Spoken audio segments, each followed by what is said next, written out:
Yes. So hello, everyone, and welcome to our second live recording of Let's Talk Activism. My name is Bailey Smith, and I am a third-year strategic communications major at Hampton University from Columbia, Maryland. And today I have the privilege of hosting this event with my wonderful co-host, Jordanos Balayan. Thanks, Bailey. Well, hello, everyone. My name is Jordanos Balayan, and I am a third-year journalism major studying at Hampton University from Montgomery County, Maryland. And it is my pleasure to be co-hosting this evening for this informative event. So thank you. Today, we are exactly 18 days away from the most important election in United States history. We have bared witness to so much within the last months and still sit within such an uncertain climate. On November 3rd, so many of us will be voting in our first presidential election. And one thing that those among myself and Jordanos' age group rarely get to do is have conversations with elected officials and really allow our voices to be heard. Throughout this event, you can enter your questions in the chat or Q&A box following the conclusion of our questions. That being said, on behalf of Let's Talk Activism, as well as the entire Let's Talk About It crew, Jordanos and I are elated to welcome this episode our honorary guests, U.S. Congresswoman Elaine Luria and U.S. Congressman Bobby Scott. So let's talk politics. Before we start with our questions, we would like to introduce U.S. Congresswoman Elaine Luria.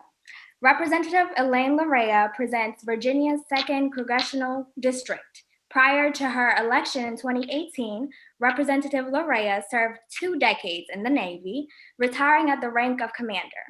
Representative Luria served at sea on 6 ships as a nuclear-trained surface warfare officer, deployed to the Middle East and Western Pacific, and accumulated her Navy career by commanding a combat-ready unit of 400 sailors. A member of the House Armed Services Committee and the House Committee on Veterans Affairs, Representative Luria was one of the first women in the Navy's nuclear power program and among the first women to serve the entirety of her career in the combatant ships. She leads the House Veterans Affairs Subcommittee on Disability Assistance and Memorial Affairs and is vice chair of the House Armed Services Subcommittee on Sea Power and Projection Forces. Of all members in the House Democratic Caucus, she served the longest on active duty, having completed 20 years of active military service with the U.S. Navy. Luria resides in Norfolk, Virginia, with her husband, Robert Blondin, also a career Navy veteran, and their 3 children. Welcome, Congresswoman Luria. It's nice to have you back. Well, thank you. Thanks for having me back, and I'm excited to be here to chat with you again and hear what's on your mind. Yes, welcome back, Representative Luria. And today I have the honor of introducing Congressman Robert C. Bobby Scott. Congressman Robert C. Bobby Scott has represented Virginia's 3rd Congressional District in the U.S. House of Representatives since 1993. Prior to his service in Congress, he served 15 years in the Virginia General Assembly. Congressman Scott currently serves as the chairman of the Committee on Education and Labor. In this capacity, he is advancing an agenda that improves equity in education, frees students from the burdens of crippling debt, protects and expands access to affordable health care, ensures workers have a safe workplace where they can earn a living wage free from discrimination, and guarantees seniors have a secure and dignified retirement. In 2015, he was one of the 4 primary authors of the Every Student Succeeds Act, which reauthorized the Elementary and Secondary Education Act for the first time in 13 years and replaced the No Child Left Behind Act. Congressman Scott also serves on the Committee of the Budget, where he is a leading voice on the fiscal policy and reducing the deficit. As a former member of the Committee on the Judiciary, he is a leading advocate for reforming our nation's broken criminal justice system. He has successfully worked to pass bipartisan legislation to reduce mandatory minimum sentences, reform the juvenile justice system, and require reporting and federal data collection of deaths that occur in police custody, jails, and prisons. Congressman Scott resides in Newport News, Virginia. He is a graduate of Harvard College and Boston Law School. He also served in the Massachusetts National Guard and the United States Army Reserve. Welcome, Congressman Scott. Thank you. Good to be here. Welcome, Representative Scott. Thank you for being here. And our first question is for both Congresswoman Luria and Congressman Scott. And as you may know, myself, our crew, and some of our audience members this evening are Hampton University students in Virginia. And returning back on campus has become a growing concern due to the rapid spread of COVID-19. How does your campaign plan to ensure that Virginia's various campuses remain safe in the midst of universities planning an on-campus return, either in the winter or spring? Well, first, it's a pleasure to be with you and Elaine Luria, who is doing a phenomenal job in her first 2 years, and we look forward to her continuing. The challenge for colleges is difficult because many colleges don't have all the resources they need to open. Hopefully you ask me about K through 12 in addition, but colleges, there's strategies that you need. You're bringing people from all over the country into one place. Some areas of the country have outbreaks that are much worse than others. And so they all come, you assume they're going to come with the same percentage of infection as the area they left. And they get there, unless people are tested before they get there, you don't know what you're dealing with. The insidious thing about this this infection is that there's a 3 to 14 day latency period where you don't even know you have it and you're contagious. And so unless you're testing people, and there's one meatpacking plant where since other meatpacking plants had problems, they didn't have any problems there, but they just tested anyone just to see what was going on. Hundreds of people tested positive, no symptoms. And so if you bring in people from all over the country into a college setting, you have to do testing and you have to do follow-up testing. The fact that you're not infected today, 2 weeks from now, you may have run into somebody and gotten a problem. And so you need frequent testing, you need contact tracing, you need masking, you need the same kinds of things that protect people from the virus in general. Regrettably, this president isn't taking this thing seriously. And you have people wandering around the country thinking wearing a mask is a political statement. No, it's a situation where you're protecting the public from the virus. And so you need to do all the things that are important. Once you're on campus, you have to be careful about where you go. You can't go into off-campus bars because that's been one place that's been found to have problems. You have to be careful about where you go. But once you're on campus, you have to do all the things that you need to do. You can do it, but it is, unless you have all the resources and have testing, contact tracing, masking, and can socially distance, you can't do it safely. You have to do some of the larger classes, some of the lecture classes where you've got a couple hundred people in the classroom. You can't do that anymore. You have to have you have to do that by electronics, and you have to do things that you have to check your infrastructure to make sure you have proper ventilation. Ventilation, if you're sitting up in a stuffy room, somebody breathing the virus is going to infect everybody. If you have proper ventilation, you have some defense against it. So there are a lot of things that need to be done. But unless you are doing extensive testing and contact tracing, social distancing, masking, particularly testing coming in, I don't see how you can open safely. Right. Yes, and so I'd add to that as well. You know, we recognize that for colleges and universities to adapt during the time of COVID, whether they're trying to phase back in or have some portion of the student population on campus in person, or just to adjust to now reaching students virtually, that had a huge price tag to it. And through the legislation that we passed 4 major pieces of legislation in response to COVID. The most well-known is the CARES Act. Through that legislation for Hampton University, actually there was $2.1 million in funding. Half of that funding goes directly to student financial aid, and the other half to the additional expenses for the school, as far as making adjustments to continue to operate during COVID. And additionally, I also saw that this Tuesday, on the October 13th, I saw an announcement that the Bill and Melinda Gates Foundation is participating in a widespread COVID testing program, focusing on several HBCUs, of which Hampton University was selected. So I think that will be another resource, like Congressman Scott said, about specifically having adequate testing to make sure, that when students do and can come back together in the same location, that testing can be done in a thorough way, to prevent the spread. So, I know the administration at each school is, working through their unique challenges. Every dorm or living situation or campus configuration is slightly different. So those, choices are being made to keep you safe, to keep the faculty safe. And I know that there's a lot of planning going into that. And, we want to make sure through legislation like the CARES Act, and if we're able to come to another COVID relief package, that we continue to include money and funds for higher education, because this is a challenging time and there's a lot of expenses that we're unplanned for. Right. So this next question is also for both representatives and is on the subject of policing.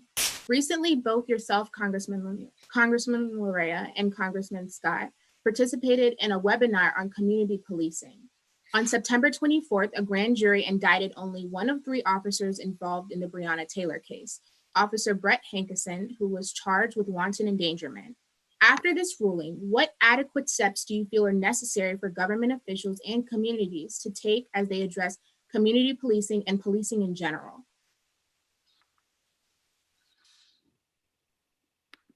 Bobby, you want to go first since I went last, but I can jump in, or you can go first. Okay, well, the first thing we need to do is pass the George Floyd Justice and Policing Act. That's something that will go a long way in making sure that one, you ban no-knock warrants, which was the chief culprit in this case. Also chokeholds and racial profiling. You collect a lot more data. You have national standards on things like training and de-escalation and implicit bias, use of force.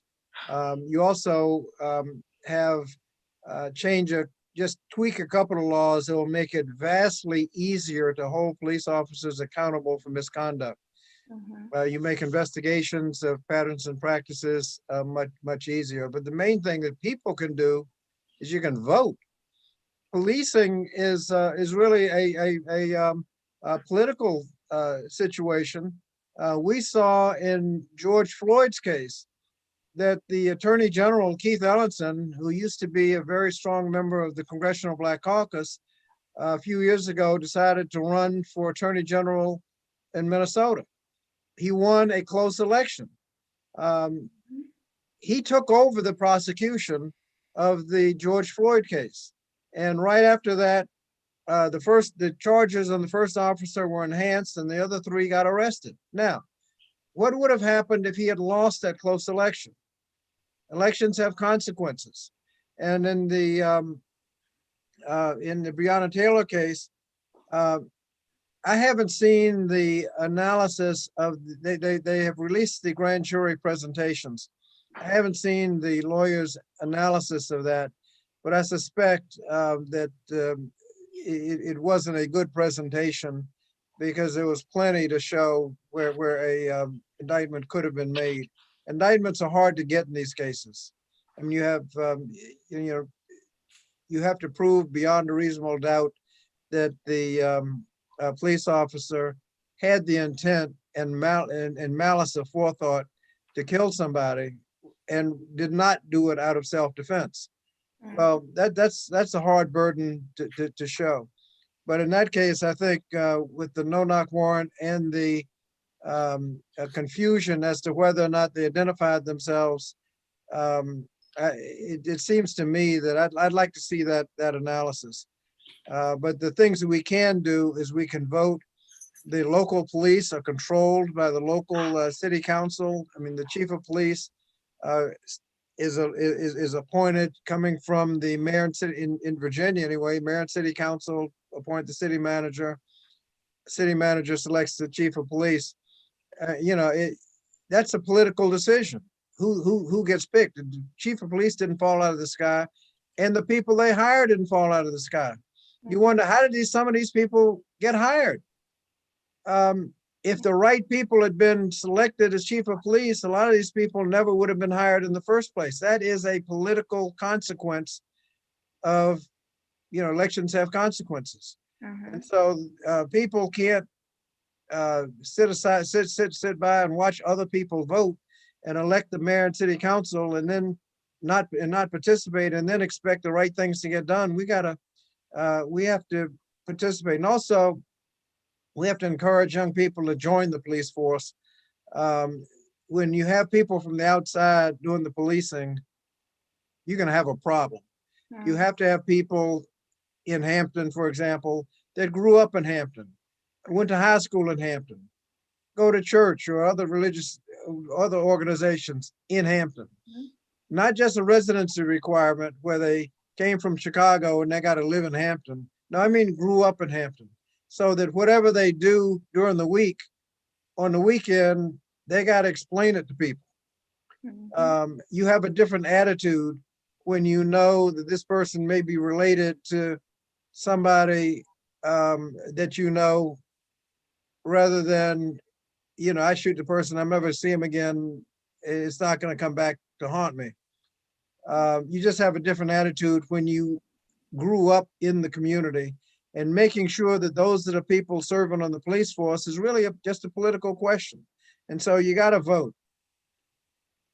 Yeah.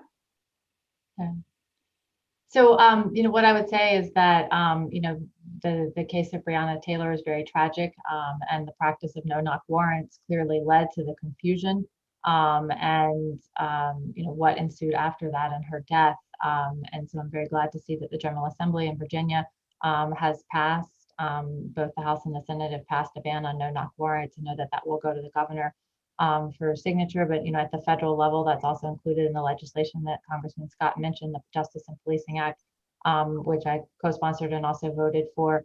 And we need that kind of legislation that will work in different ways to keep the community safe by banning no-knock warrants, chokeholds, increased use of body cameras, and also hold the police accountable. Again, the use of body cameras, a registry to track police misconduct. And then, more funding, frankly, to help improve the practices that the police have to, help prevent things such as racial profiling and overuse of force. And we need to make sure that the police have those resources. And also, like Congressman Scott said, police are part of the community. They need to come from the community, look like the community that they, serve and protect. And I think that, in a lot of our police forces, we don't have that diversity. We don't have the investment, personally in the community where their families are also living there in the communities that they're keeping safe. So I have focused on these issues of community policing, and recently held forums both in Norfolk and Virginia Beach, and have another one coming up in Williamsburg to talk about, how our police forces, our faith community, local leaders are all working together to improve community policing. So I think those are the kind of things that will be steps in the right direction to prevent tragedies like this from happening before. Help that from happening again in the future. And let me say another thing about voting. Elections have consequences. The bills that came out of the General Assembly and in the process of being signed by the governor, all of them didn't pass, but a bunch of them passed. But let me tell you something, a year ago, under Republican control of the House of Delegates and State Senate, none of them would have gotten out of subcommittee. None of the gun safety measures got out of subcommittee a year ago. They've been signed by the governor. Voter suppression was alive and well during the last few General Assembly sessions. We passed laws to reverse, to water down the voter ID laws, to expand early vote, to create early vote, to make voting easier. Those kinds of things happen when you vote and elect the right people. The George Floyd Justice and Policing Act passed the House of Representatives, a Democratic majority, and hadn't had any action on it in the US Senate. They took up a bill that was basically a series of resolutions. Didn't do anything, talked nice, didn't do anything. They took that up and defeated it. And that's the last you heard of any action being taken on police accountability in the Republican US Senate. Elections have consequences. So when you elect them, that's what you get. That is so important. And I just want to say I do appreciate the way you both have worded the answer to that question. And there is importance in just the community coming together, but also those jobs coming out of the community as well. So thank you. As we shift to the topic of small businesses, Congresswoman Luria, we are aware that you and Senator Tim Kaine recently visited a Latino-owned small business in the Hampton Roads area. And as you converse to these minority small business owners, what specific concerns were communicated and what steps are you taking to ensure that these concerns are being heard by members of Congress for effective change?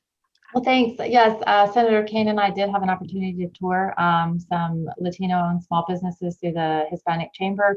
And today I participated in a roundtable with Black Brand, which is the Black Chamber of Commerce and has a lot of small businesses throughout Hampton Roads. And, you know, both of those opportunities let me hear from small businesses who had challenges accessing some of the resources that we put out through the CARES Act, the payroll protection programs, the SBA loans. And, you know, for a variety of reasons, you know, with some of the Hispanic small businesses, you know, there was just a lot of uncertainty, language barrier, and different things that, you know, and just getting the information that these resources were available in a timely way so that people could take advantage of them. You know, that was one of the things that was brought up that was very challenging.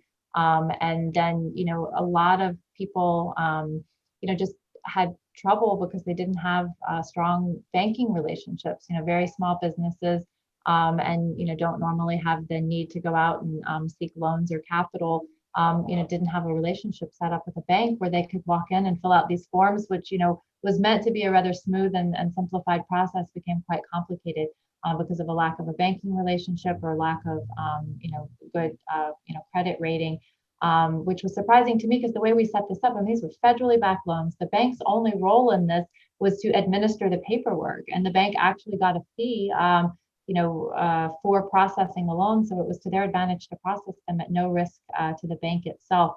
So some of the stories I've heard have been very troubling, you know, from the perspective of people who tried to get the loans and were not successful as to why they didn't go through. We put measures in the CARES Act, and then we did supplemental funding for the payroll protection program that set aside a certain amount of that funding for small businesses, very small businesses, minority-owned, women-owned businesses, rural businesses, you know, that don't have some of the same resources. And we asked for data from the Small Business Administration. So they put out information about people who got the PPP loans, but they only put out information for loans over $150,000.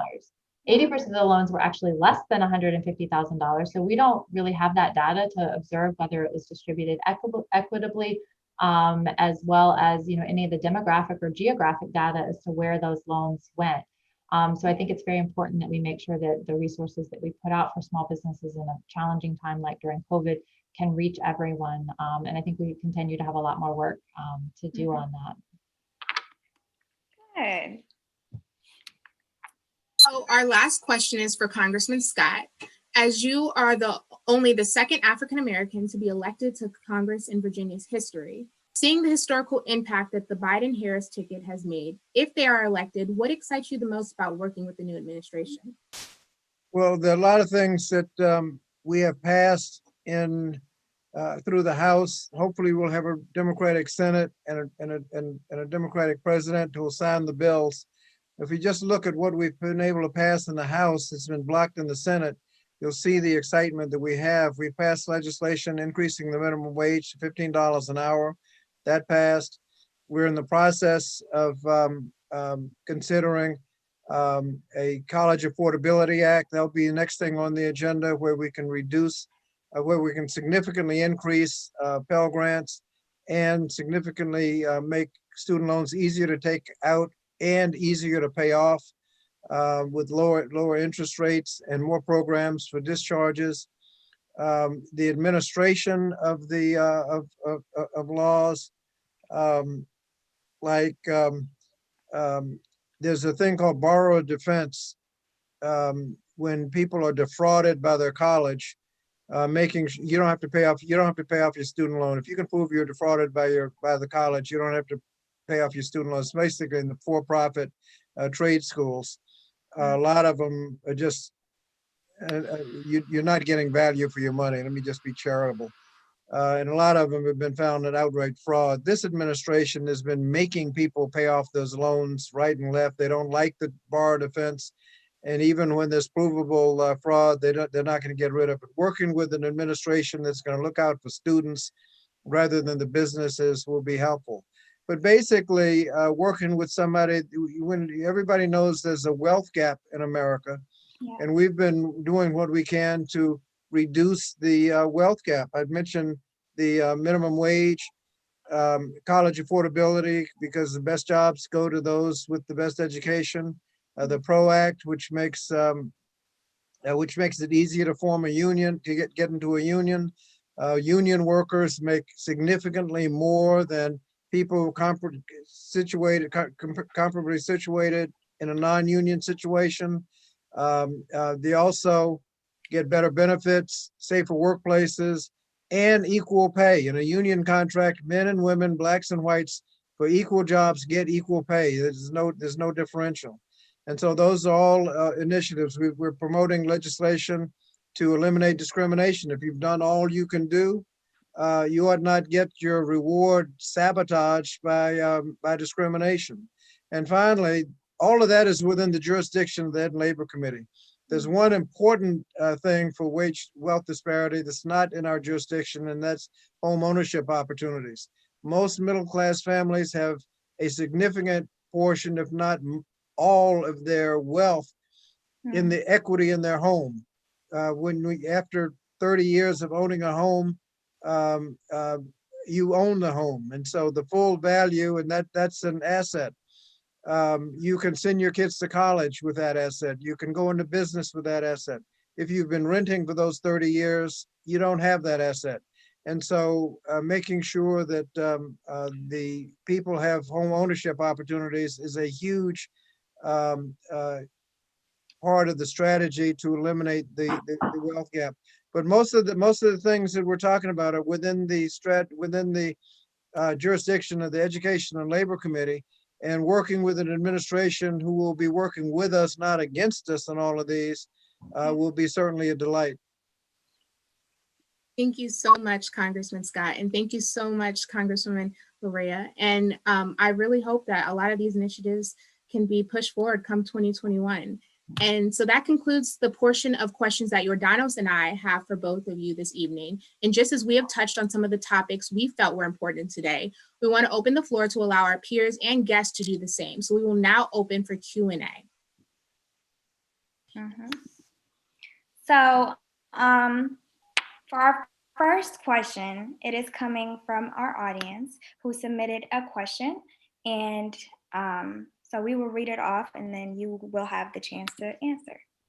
So he says, I have been living with type 1 diabetes since I was first diagnosed in 2011 at the age of 13. Since then, I have needed to take insulin injections daily to survive, but the price of insulin over the past 10 years has risen. I was very encouraged to see the Virginia General Assembly pass HB 66 last year, which sets a price cap of $50 for a month's supply of insulin. This will have a big effect on my family's finances when this cap takes effect in several months, as my monthly insulin copays today are usually between $85 to $90. Do you support a simpler price cap at the federal level, and what action are you taking now to ensure that insulin and other life-saving medication are affordable to all in our country? Oh, well, thank you for this question. And I know that especially in the time of pandemic, healthcare and the cost of healthcare are really on the forefront of people's minds. And one of the most frequent things I hear is about the cost of prescription drugs, and specifically the cost of insulin.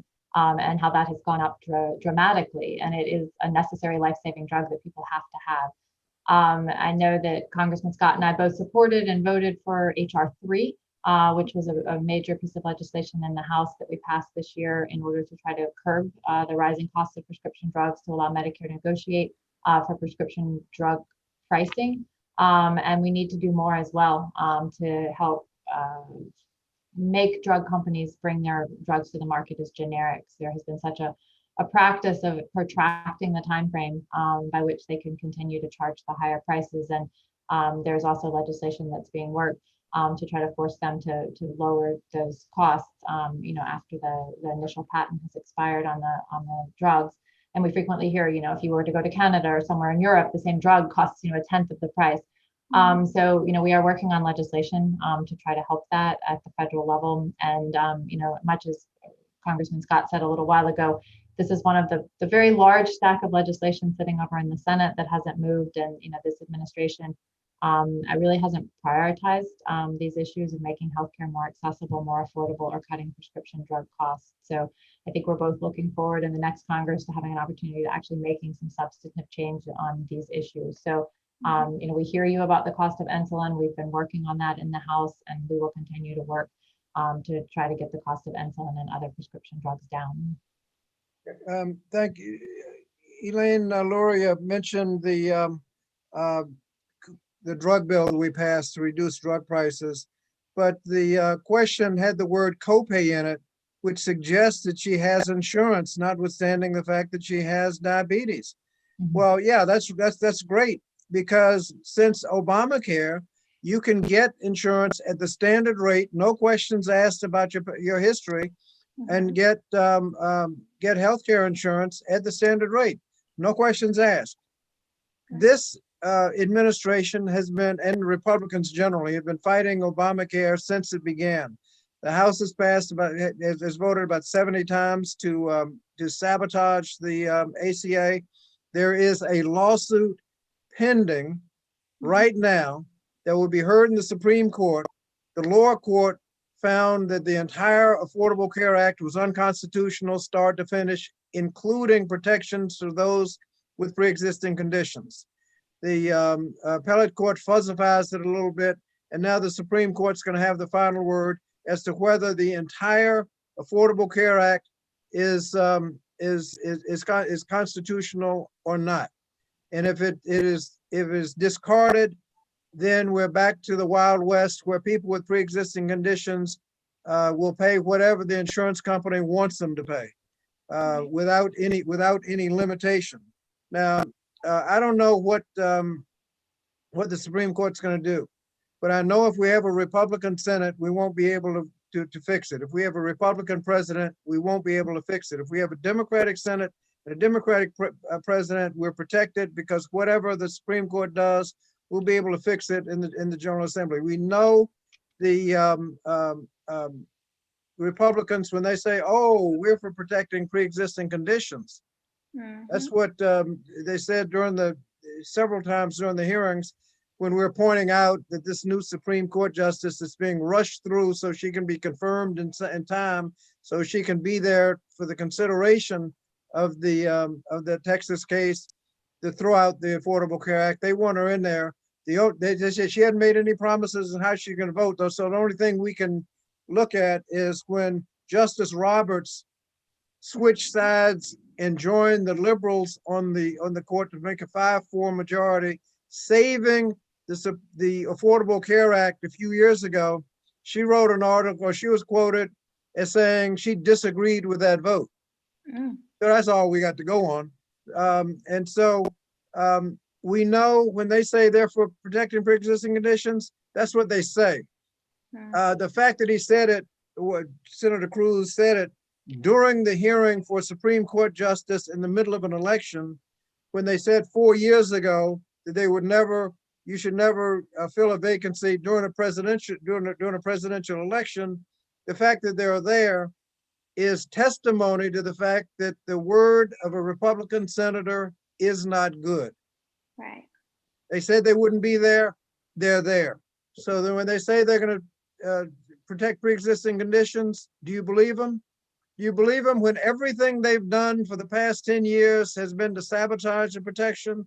The only bill that's passed, when President Trump came in, he had a Republican Senate and Republican House. The House passed a bill that would, the CBO scored it, so Congressional Budget Office scored it. Costs would go up 20% the first year. 20-some million fewer people would have insurance. The protections for pre-existing conditions will start to evaporate. And because they don't have minimum standards on benefits, the insurance you get could easily be worse than what you already have. They passed it and then went to the Rose Garden in the White House to celebrate. They would have passed a similar bill in the Senate if John McCain hadn't put thumbs down and killed it in the middle of the night. That bill had no protections, it had fewer protections for those with pre-existing conditions. So if you look at what they say when their word is not good, compared to what they do, they've been sabotaging protections for pre-existing conditions all along. You know you can't trust them. And they're rushing this justice through to make sure she can be there to vote to kill the Affordable Care Act. And so people with diabetes, good luck trying to find some insurance if they get there, if we don't have a Democratic Senate and a Democratic president in January 2021. Oh, and let me just add another thing on, because if the listener who asked the question is also a student, I would imagine that they're probably under 26 and also still taking advantage of being on their parents' health care if they're covered. And so, you know, we get rid of the Affordable Care Act. We also get rid of the possibility that, you know, everyone can stay on their parents' health care up to the age of 26. That is, you know, a big blow in addition to the pre-existing conditions, and would just cause, you know, millions of Americans to lose health care. Mm-hmm. Right. Right. So our next question is from an anonymous attendee. And they said, what is your message to people discouraged to vote by the most recent presidential and vice presidential debates?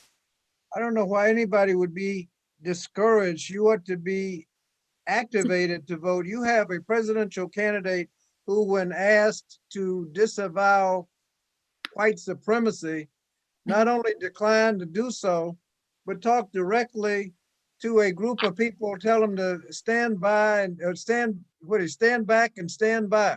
Mm-hmm. I didn't know who he was talking to. I had to Google search to find out the Poor Boys. I mean, that's a white supremacist group, armed and dangerous. And he's going to tell them to stand by. Stand by for what? And that is not disavowing them.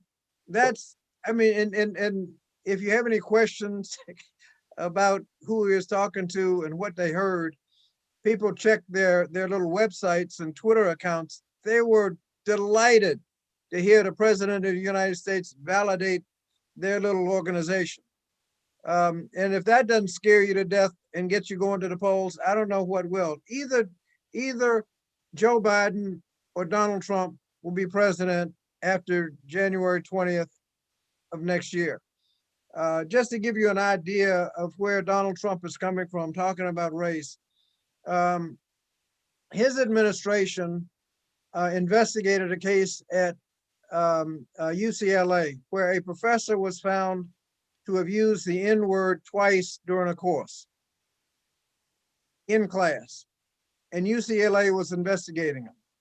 And so the Department of Education opened an investigation on UCLA to see if they were restricting the right of the professor to use the N-word.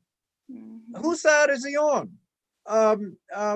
You've got other cases like when the Obama administration was leaving, we had a study that found that public schools today are as segregated as they were in the 1960s and getting worse. And people are trying to do something about it. And so President Obama had a little $12 million national grant program for localities that wanted to voluntarily integrate their schools. They needed technical assistance because the Republicans on the Supreme Court voted the Seattle, Washington, and Louisville, Kentucky voluntary plans to integrate their schools were unconstitutional. But they said you could do it, you just got to do it carefully. So this little grant program would show how you could develop an effective plan that could withstand constitutional challenge. Obama went out, this administration came in and canceled the program before any money could go out. 12 million. You don't need, that's not balancing the budget. You don't even notice that kind of, a national program. Canceled the program before any money went out. I mean, this is the kind of action this administration is taking time and time again. And you saw it when he looked right in the camera and told his friends to stand by. And if that doesn't get you going to the polls, I don't know what else would. Either Donald Trump or Joe Biden will be president. Pence or Kamala Harris will be vice president. And so we need to make sure that the right one gets there so we can get this country back on track. Mhm. Yeah. Thank you. Thank you so much for everyone that gave us some questions to answer. Unfortunately, we are running out of time. So we do want to thank you, though, for your willingness to speak up and be heard. And as we come to the conclusion of our event, we want to thank everyone for coming. And special thank you to Representative Elaine Luria and Representative Robert Bobby Scott for not only taking the time to speak with us, but also being transparent and open and just being willing to listen to us. We cannot stress enough the importance of utilizing your basic rights and going out to vote this November. Please do your research. And young adults, as the future of tomorrow, it is our duty to stand up for change. The revolution starts with us, so why not act now? For more information on Congresswoman Elaine Luria, check out her website at luria.house.gov. And for Congressman Scott, go to his website at bobbyscott.house.gov. And to get to know a little bit more about my crew, you can follow us on Instagram, Twitter, Spotify, and you can even check out our website, which we will be listing in the chat below. This has been Let's Talk Activism. Thank you all so much for coming. Thank you. And thank you guys again for joining us today. Thank you so much. Yes, thank you so much. It's good to see you again, and thanks for having me back. Good. Thank you. Look forward to doing it again. Yes, thank you so much. We will be in contact, so we will have that consistent base. Very soon. Good. Good. Thank you. Thank you. Thank Bye. you, everyone. Bye. And thank you, everyone.